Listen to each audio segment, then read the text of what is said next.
తులారాశి వారికి ఈ వారం చిన్ననాటి మిత్రులతో దూర ప్రయాణాలు చేస్తారు. వృత్తి ఉద్యోగాలలో గందరగోళ పరిస్థితుల నుండి బయటపడతారు. ధార్మిక సేవా కార్యక్రమాలు విశేషంగా పాల్గొంటారు. ఆర్థికంగా అవసరానికి ధన సహాయం లభిస్తుంది. బంధుమిత్రులతో సఖ్యతగా వ్యవహరిస్తారు. నూతన వస్తు వాహనాలు కొనుగోలు ప్రయత్నాలు ఫలిస్తాయి.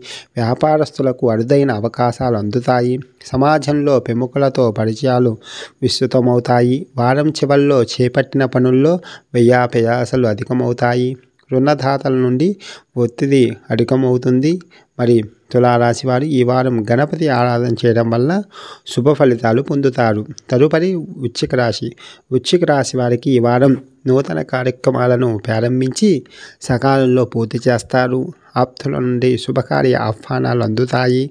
ఆర్థిక పరిస్థితి అనుకూలంగా ఉంటుంది.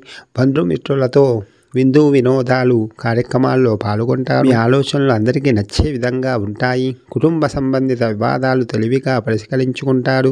వృత్తి వ్యాపారంలో నూతన పెట్టుబడులు అందుతాయి. ఉద్యోగస్తులు మరింత ఉత్సాహంగా పనిచేసి అధికారుల ప్రశంసలు అందుకుంటారు. నిరుద్యోగ ప్రయత్నాలు ఫలిస్తాయి. వారం ప్రారంభంలో బంధువులతో స్వల్ప వివాదాలు ఉంటాయి. ఆరోగ్య విషయాల్లో అప్రమత్తంగా వ్యవహరించాలి. మరి వృశ్చిక రాశి వారి ఈ వారం శివ సహస్రనామ పారాయణం చేయడం వల్ల శుభ ఫలితాలు పొందుతారు.